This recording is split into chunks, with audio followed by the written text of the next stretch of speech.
Hidup ini keras. Hidup ini takkan sempurna. Yang sempurna hanya Allah. Kamu takkan dapat kesempurnaan. Terimalah seadanya. Malu tengok cicak di rumah kita. Cicak pernah komplain? Tak pernah. Cicak haiwan yang tidak ada sayap, tapi makanannya semua binatang terbang. Logiknya cicak berhak protes kepada Allah. Cicak tak pernah komplain. Burung tak pernah komplain. Tahukah kita burung rezekinya tak pernah pasti. Pagi-pagi pukul 3.30, pukul 4 burung bangun.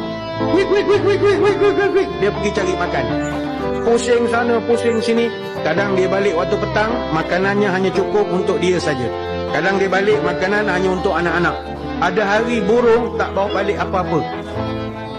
Tapi setiap hari burung menyanyi tanpa gagal, seolah-olah dia tak ada problem pun. Hidup